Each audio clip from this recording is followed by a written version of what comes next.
Estou falando para você que eu tenho muitos assuntos para a gente conversar hoje, porque hoje é uma daquelas mensagens que eu fico vibrando, é uma daquelas mensagens que mexe com o meu coração. Se a palavra de Deus não é explicada, não houve pregação. Então, eu vim aqui para explicar a Bíblia. Sim, vim aqui para pregar uma passagem bíblica, não vim para dar uma palestra, não vim aqui para falar algumas situações de como resolver problemas na vida. Vim aqui para explicar a Bíblia. Mas hoje é uma daquelas noites em que a passagem bíblica coincide com soluções da vida. Temos irmãos aqui na nossa congregação que já estiveram em eventos ali do Paulo Vieira. Temos irmãos da nossa congregação que assistem vídeos de algumas pessoas do mundo do treinamento, do comportamento, palestras que custam 2, 3, 5 mil reais. E hoje você vai aprender o que esses caras ainda estão aprendendo. Eles ainda não aprenderam, eles estão aprendendo. Então preciso da sua total atenção, porque é uma palavra bíblica, mas é uma palavra para a vida.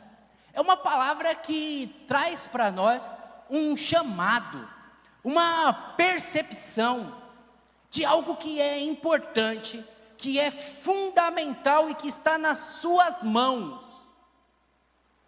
Está nas minhas mãos e nas suas mãos a condição de fazer os lugares por onde passamos ser diferentes. Está nas minhas mãos e nas suas mãos a condição de mudar o estado de ânimo das pessoas e consequentemente o seu. Está nas minhas mãos e nas suas mãos todo o equipamento vindo da parte de Deus para fazer o clima ficar bom. Não estou falando de uma questão meteorológica. Não estou falando de uma questão do tempo, de chover ou não chover. Apesar da imagem nos induzir a isso. Que existem contextos onde nós estamos, ambientes onde nós chegamos, que de alguma maneira o clima está ruim.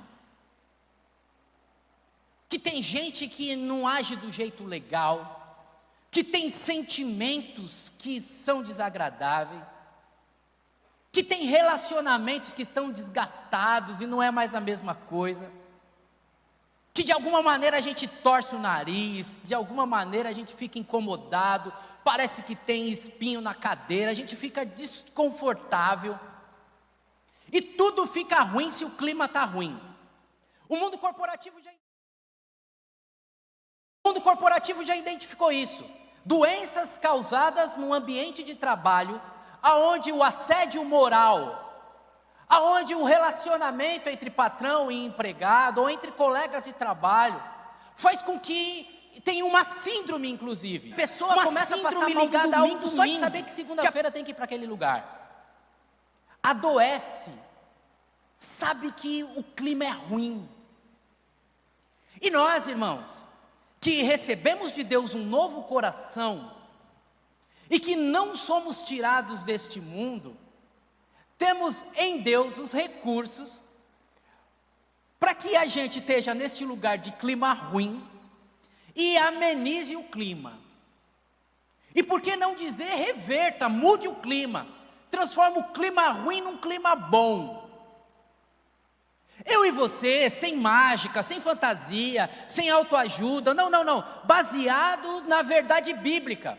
O apóstolo Paulo falou que nós temos o perfume de Cristo. Se tem uma coisa que deixa o clima ruim, é fedor. No caminho que a gente tinha, do trajeto para estudar, tinha uma fábrica de papel, Cia Suzano de papel e celulose. Quando o trem passava naquele trajeto, era coisa horrível aquele cheiro de enxofre para o clareamento do papel. Coisa horrível. O cheiro ruim faz com que o clima fique ruim.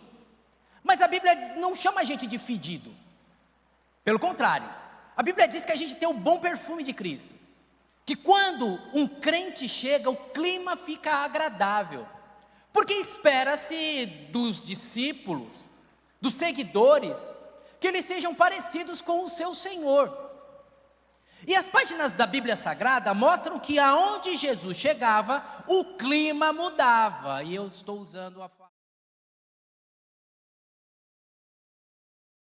estou usando a palavra clima, você sabe, já entendeu, que é do ambiente, que é das condições. Que pode vir direto na sua mente o episódio de Jesus no barquinho, na tempestade, e que Jesus falou para o mar, acalma-te. É verdade, o Evangelho de Marcos traz o poder de Jesus em todas as áreas, do mundo físico, do mundo material e do mundo espiritual. Jesus mudou o clima sim, mas um milagre maior do que fazer o mar se acalmar, um milagre maior do que fazer a tempestade, os vagalhões deixarem ali a água, uma lâmina d'água ali plana, vamos dizer assim, é o poder de mudar um clima de gente que estava desesperada em gente esperançosa, de gente que estava condenada em gente que agora está promovida, de gente que era discriminada em gente inclusa. O clima é ruim quando tem uma prostituta, mas a chegada de Jesus transforma aquela vida. O clima é ruim quando a morte chega. A viúva de Naim só tinha um filho para lhe sustentar, era a esperança da sua subsistência. E quando está ali o cortejo fúnebre e Jesus faz aquela criança levantar, aquele filho, não sei qual a idade dele, se levantar e devolve a vida, muda o clima.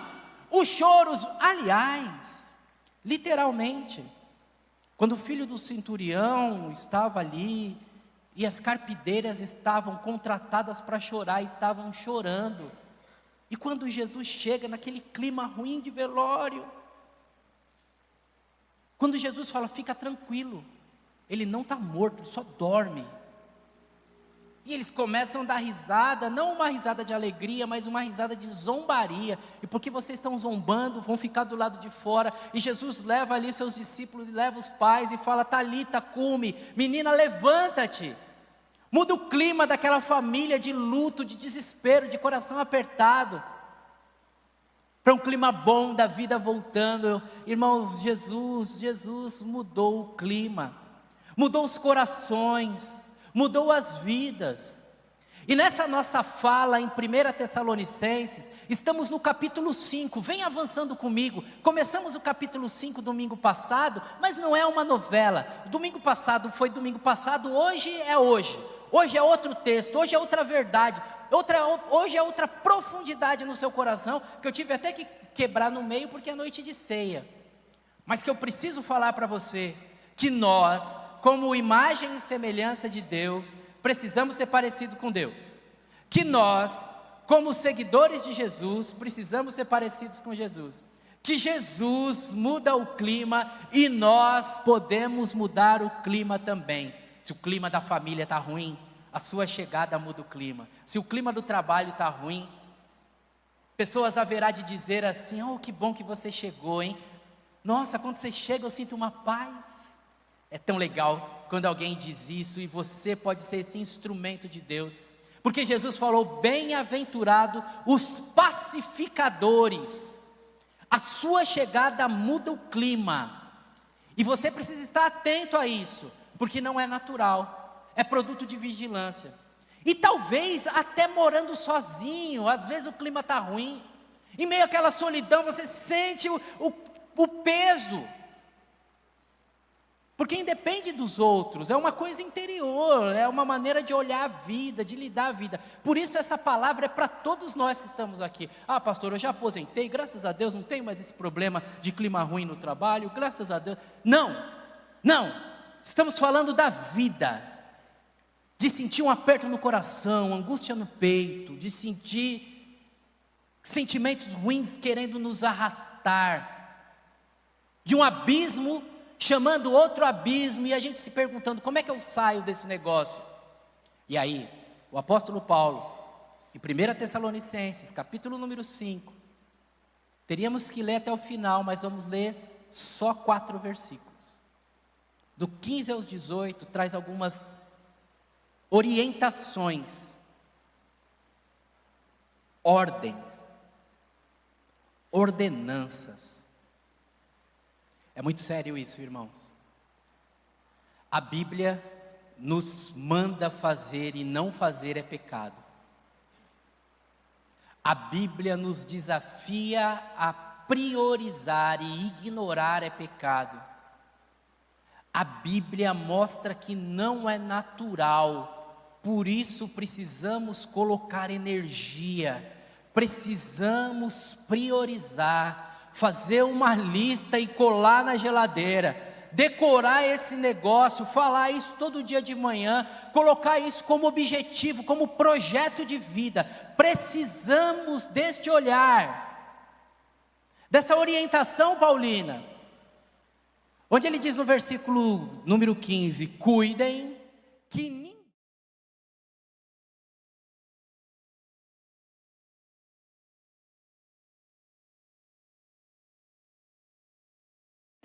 ninguém retribua o mal com o mal, mas procurem sempre fazer o bem uns aos outros e a todos. De acordo com a sua tradução, vai dizer: alegrai-vos sempre no Senhor. Outra vez vos digo, alegrai-vos. Na minha tradução diz: estejam sempre alegres, nunca deixem de orar e sejam sempre agradecidos em todas as circunstâncias, pois esta é a vontade de Deus para vocês em Cristo Jesus. Da nossa dedicação e da nossa priorização. Quero insistir com você. Não acontece naturalmente, é resultado de consciência, é resultado de compromisso, é resultado de disposição. A partir de hoje serei assim. Assim como, pastor?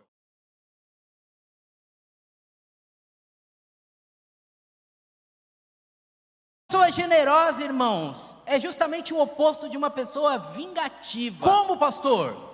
Uma pessoa generosa é uma pessoa generosa, que vê e reconhece as qualidades do outro. E porque reconhece as qualidades do outro, em generosidade de coração agradece. Porque reconhece as qualidades do outro, inclui, traz para perto de si. Porque reconhece as qualidades do outro, lembra da história que viveu junto, e é noite da ceia do Senhor, é noite que não pode ter inimizade, é noite de lembrar, de despertar o coração, lembrar da nossa história e ser generoso, ser gente que agradece, ser gente que elogia, ser gente que parabeniza, ser gente que traz para perto do coração, ser gente que não se deixa dominar por sentimentos menores, que não se vinga, que não paga mal com mal, gente que tem como projeto de vida fazer o bem, gente generosa, que presenteia, gente generosa, que elogia, gente generosa, que não é unha de fome, que não é mesquinha. Eu estou me descobrindo um Robson que eu não gosto, irmãos, eu estou lutando contra ele, mas eu vou explicar para você. O Nicolas começou a fazer academia, e quando a pessoa começa a fazer academia, sabe como é que é o jovem, né? Ganha um dinheirinho, não tem onde gastar, gastou dinheiro lá no Taioba, vai lá fazer academia. Bom, aí você já junta a faixa etária com a academia, o menino está comendo muito, irmãos. Não é brincadeira não. Eu já estou pensando em mandar um currículo para a Universal, para fazer um bico lá de madrugada, alguma coisa, para ver se compensa. Opa, 30 bananas, acaba 30 bananas em 4 dias, nunca vi isso. Nunca vi isso. Aí eu estou me descobrindo contando as coisas. Aí eu estou me descobrindo numa posição que não é boa. Não é boa. A posição da mesquinhez não é uma posição boa, irmãos. O que abre as portas da vida, o que abre as portas da prosperidade é a generosidade. A Bíblia fala sobre colher 30, 60, 100 por um. A Bíblia fala: lança o seu pão sobre as águas que você vai recolher de volta. E se eu estou fazendo conta do bife do meu filho, imagina com os estranhos. Por isso eu digo para você que isso não é natural. Por isso que eu digo para você que isso tem que ser objeto da nossa atenção. Precisamos nos policiar. Se a gente não está ficando mesquinho, se a gente não está ficando gente ruim, gente que recebe o mal e retribui o mal, gente que nega aquilo que nós estamos olhando na classe da EBD, nos ensinamentos de Jesus. De que se for olho por olho, dente por dente, vai ficar todo mundo cego e banguelo. Não é isso que a gente está aprendendo com Jesus no Sermão da Montanha? Não paguem o mal com o mal. Vocês leram o que estava escrito no Velho Testamento. Amem os que te amam, mas agora eu digo para vocês diferente. Amem os que te odeiam. Orem por quem faz mal para você. Gente do reino é gente diferente, irmãos. É gente generosa, que não precisa de um bem para fazer o bem. Ah, eu faço do meu tempo, ele não dá nada de volta para mim. Não importa, faz sua parte. Ah, é só venha a voz, vosso reino nada. Inventaram esse versículo, né? Já viu esse versículo? Só venha a nós, vosso reino. Não importa, faz sua parte. Seja generoso. Generoso, não retenha carinho, não retenha elogio, não retenha, às vezes, para fazer o mal a gente é pronto, mas a Bíblia diz para a gente ser pronto para fazer o bem, e aí o versículo número 15 já está dizendo para nós, retribuam com bem, não paga mal com mal, uns aos outros, os irmãos da igreja, primeiro. Não é legal que a gente tem gente dedicando para que as nossas crianças cresçam no caminho do Senhor? É muito legal. E a gente precisa fazer o bem para essas irmãs que se dedicam, que lideram, que preparam material. Precisamos elogiá-las, incentivá-las. Não é legal gente com os nossos jovens pegando um sábado, separando um sábado e estando aqui para que os meninos estejam juntos, criem amizade. É legal. Faz o bem. Ah, vai ter encontro dos jovens lá, vou mandar uma tubaína para eles. Faz o bem, pega o mal com o mal, seja uma pessoa generosa e todos crescem. Seja generoso com as pessoas da sua família, agradece quem está fazendo coisas para que a sua casa fique um clima melhor. Lembre-se que você muda o clima. Se generosidade é o primeiro chamado do Paulo nos versículos que lemos,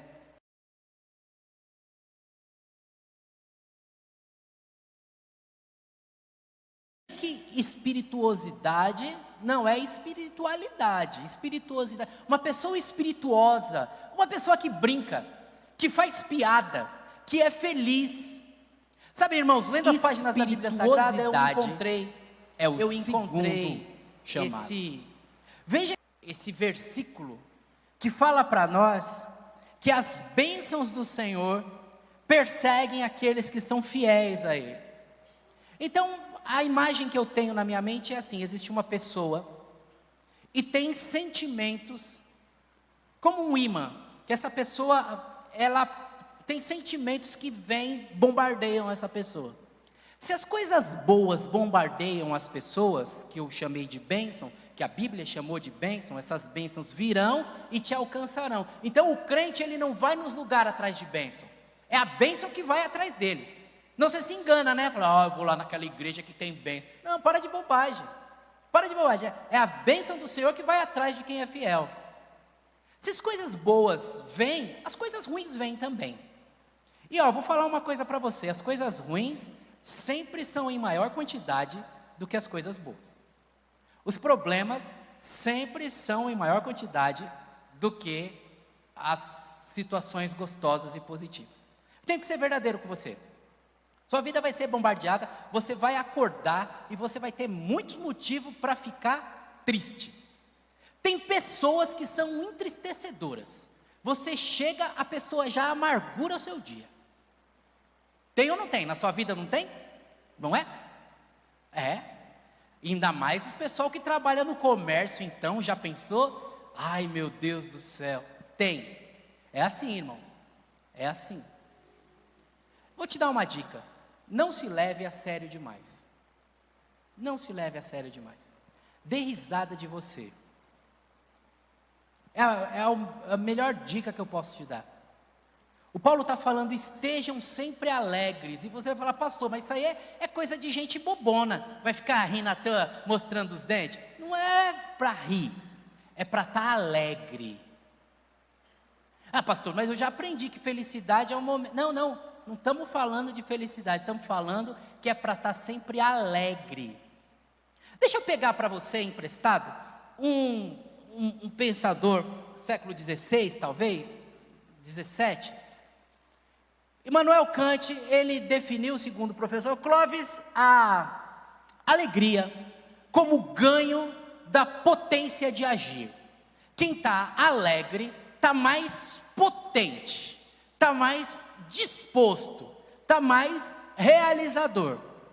Consequentemente, a tristeza é a perda de potência de agir.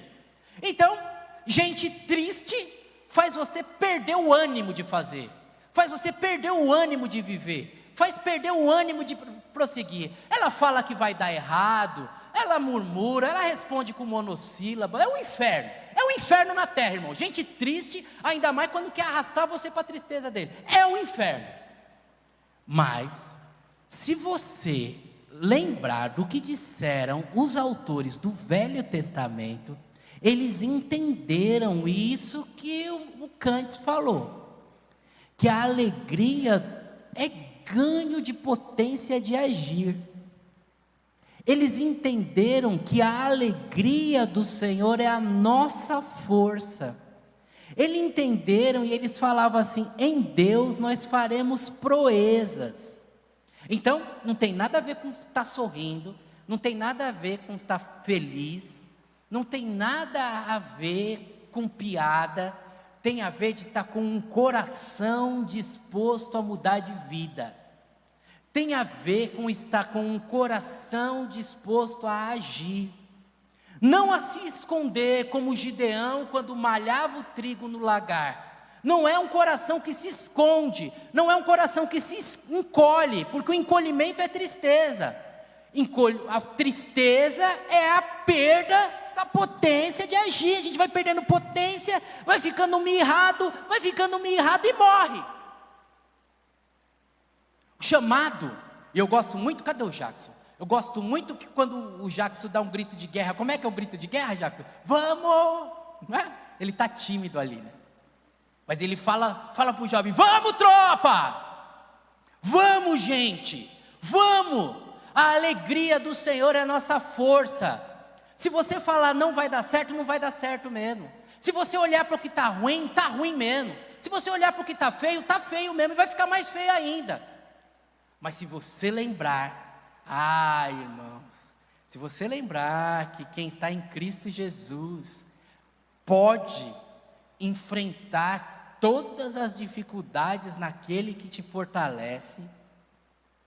Se você lembrar que o Paulo falou isso quando ele estava na lona, estava numa situação difícil, tinha passado fome, tinha tomado chicotada e disse: eu posso todas as coisas naquele que me fortalece. Se você lembrar que os servos de Deus estavam na prisão, com o pé amarrado no tronco, e estavam cantando, eles não estavam alegres neles, eles não estavam alegres na situação, eles estavam alegres porque tinham o Senhor. Eu tenho o Senhor me chamou, o Senhor me resgatou, o Senhor me ama, o Filho de Deus morreu por mim. Vamos! Vamos! Alegre-se no Senhor, alegre-se. Para de olhar para as tristezas da vida, para de olhar para as coisas que estão feias, ruim, desarrumada, quebrada. Olha para o que está de bom e fala: o Senhor está comigo e nós vamos dar volta nesse negócio. É só assim, irmãos, que a gente segue em frente, senão a gente se entrega. Eu já vi muita gente morrer. Faz parte da minha profissão. Eu já vi muita gente morrer antes da morte chegar, e é uma coisa muito ruim isso. Muito ruim. Eu lembro da irmã Senhorita que falava assim: pastor, Deus esqueceu de mim. Ele leva todo mundo e não me leva. Eu já vi, irmãos. Eu quero dizer para você, enquanto você está vivo, viva. Enquanto você está vivo, veja a potência no Senhor, veja significado na sua vida, veja sentido, alegre-se no Senhor. Outra vez vos digo, alegre-se. Seja uma pessoa espirituosa, mas também seja uma pessoa espiritual.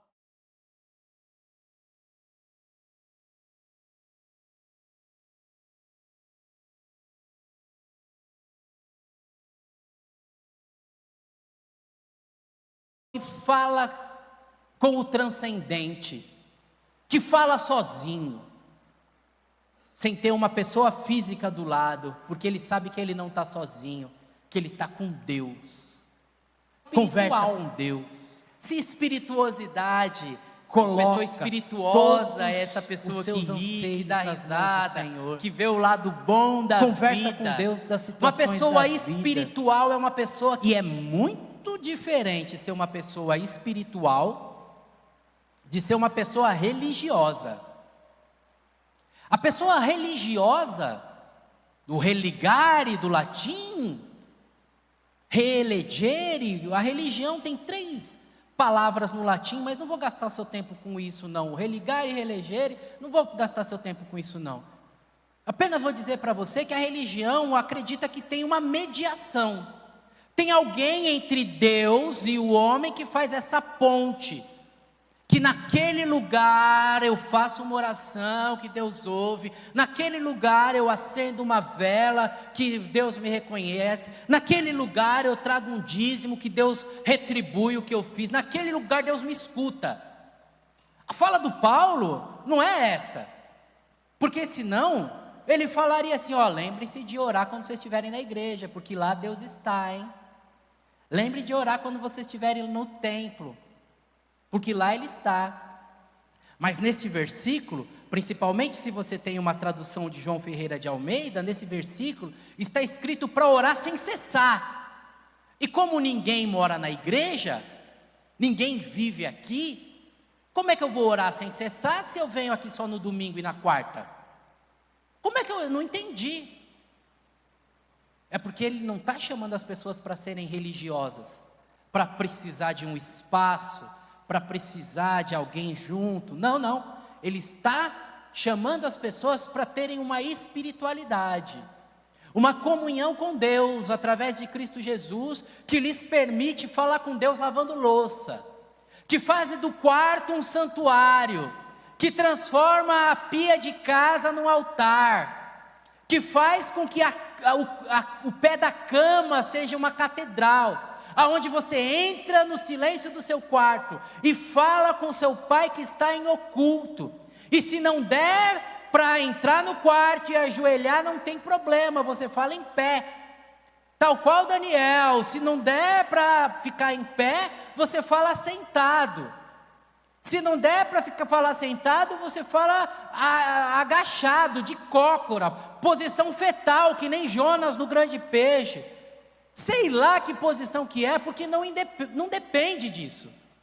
As pessoas falavam antigamente, né?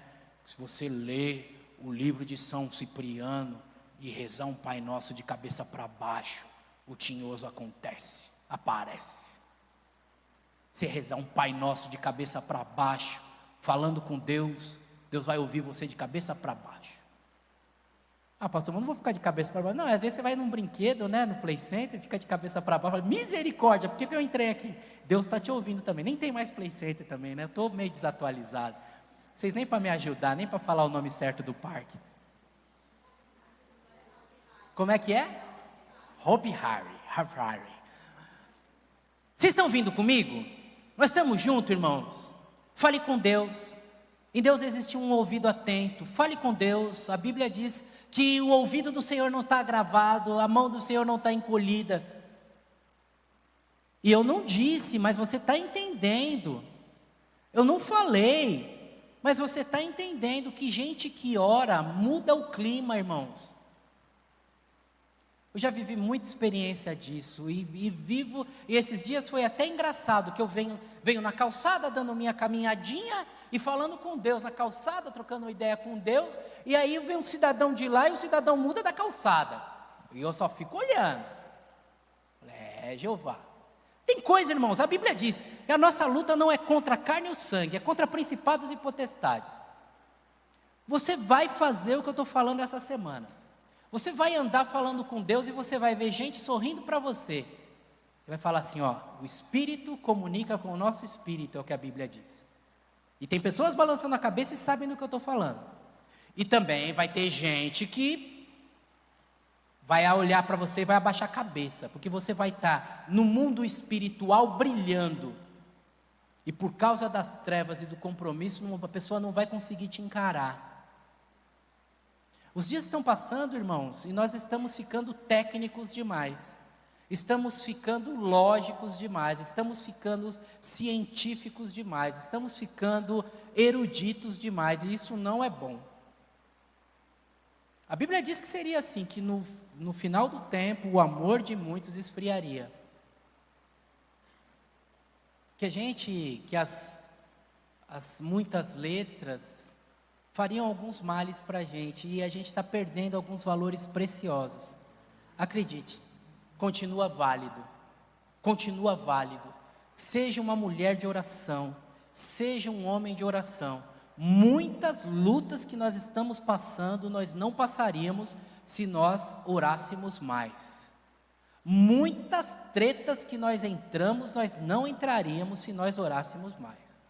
Muita barbeiragem que a gente faz, compra errada, doença, brigaiada, desencontro na família, é por causa da falta de vigilância. Vigiem em oração, o clima muda.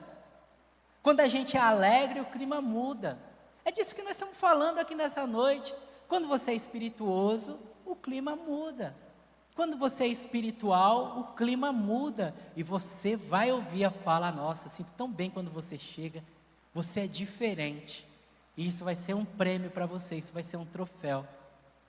E isso está à disposição de todos nós, porque foi disponibilizado em Cristo Jesus na cruz do Calvário. Em último lugar, porque o tempo é avançado e eu precisava explicar para vocês com maior detalhe. Seja uma pessoa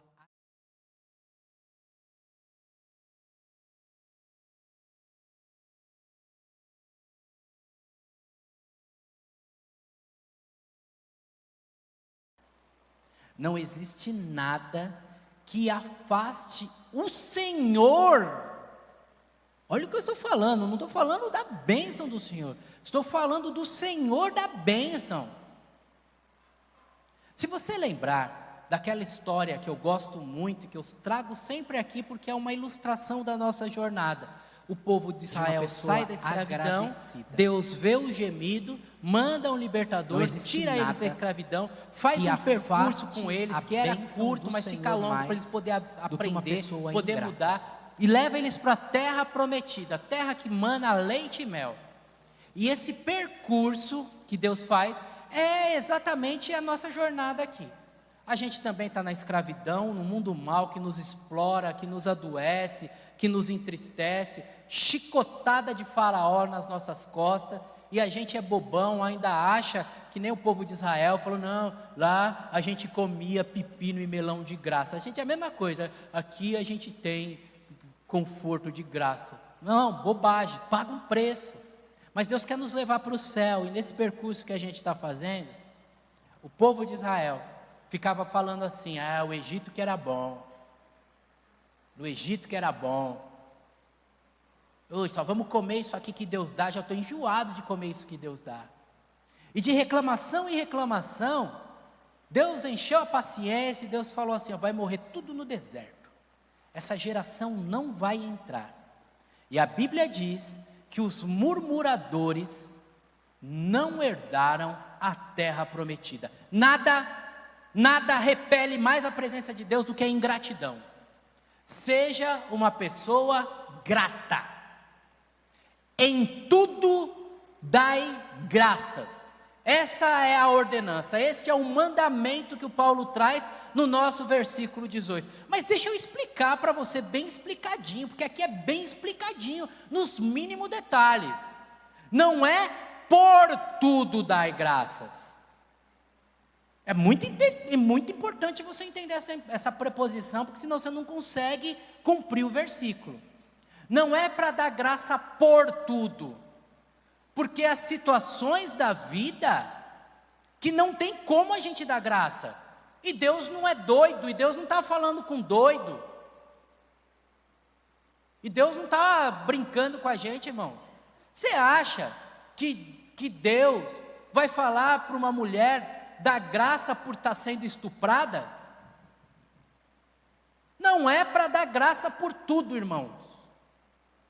Não é para dar graça por tudo, mas é para dar graça em tudo.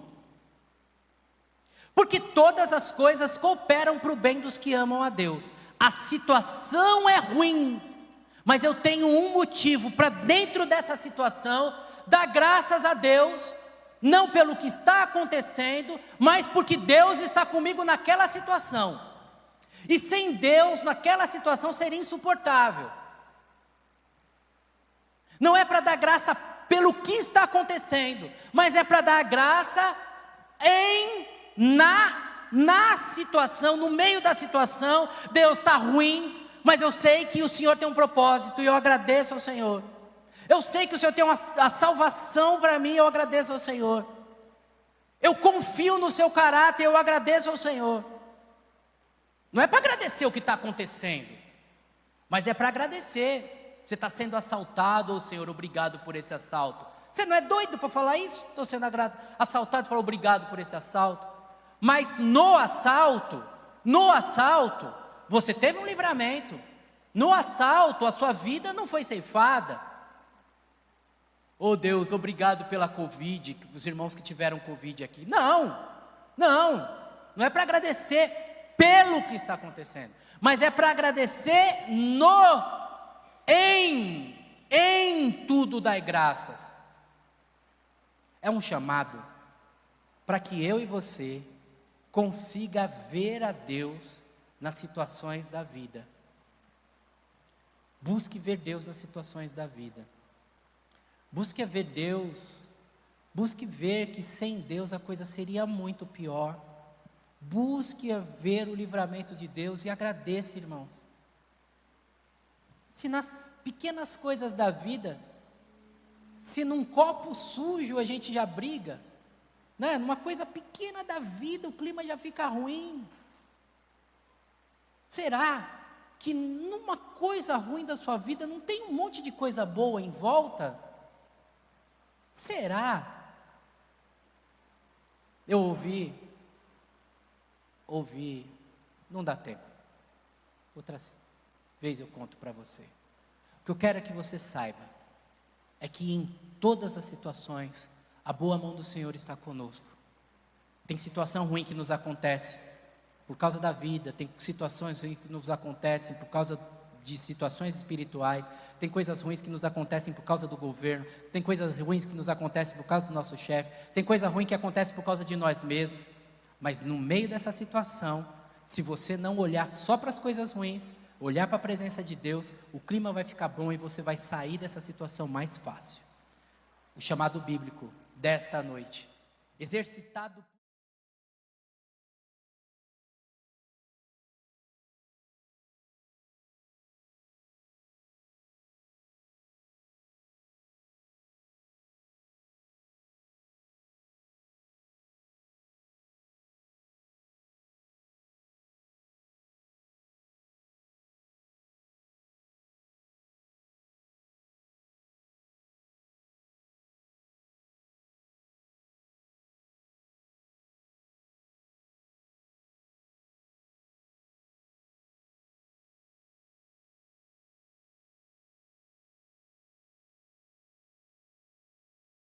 Exercitado por Jesus e demonstrado por Jesus, por um Jesus que no meio da sua dificuldade fez o clima ficar ruim, chamou ele os fez o clima ficar bom. discípulos para fazer uma Pai, ceia. perdoa, eles não sabem o que fazem. No meio da situação Ele mais fez amarga, o clima ficar bom. convidou os amigos Orou para uma a Deus refeição, por tomar mim e vinho por e comer você. pão. No meio Com da a situação, morte se manteve a aproximando, espiritualidade. chamou No a eles meio para da falar de situação, vida, em que nada, aquela morte traria Jesus vida. reclamou. Em tudo, No meio da ele situação, agradeceu. irmãos, Eu Jesus te não deixou o agradeço, ó clima Pai. ficar ruim. Se nós Até o aprendermos, último irmãos, segundo, na cruz do não Calvário, murmurarem. perdoou. Se nós aprendermos a agradecer, se a gente olhar a vida de um jeito Aquele melhor, ambiente, se ele a gente poderia for pessoas xingar o ladrão generosas da cruz. que doam, Um ladrão não e falou ninguém para tem ele? maior amor Você que é esse, Cristo, desce daí. dar a Ele podia vida xingar o ladrão. pelos seus amigos. Veja isso em Jesus. Jesus foi generoso, doou. Jesus foi espirituoso, as crianças queriam estar perto dele, porque ele era um cara legal. Jesus foi espiritual, até para escolher os discípulos ele orou. Jesus foi grato, em tudo ele agradeceu. Se você viver assim, os lugares por onde você passa vão mudar, a sua vida vai mudar, as amarguras da vida serão mais fáceis de se enfrentar. Não deixe a amargura tomar conta do seu coração, porque o natural para a gente é que os sentimentos ruins nos dirijam, mas nós, em Cristo Jesus, podemos ter uma vida sobrenatural. Amém?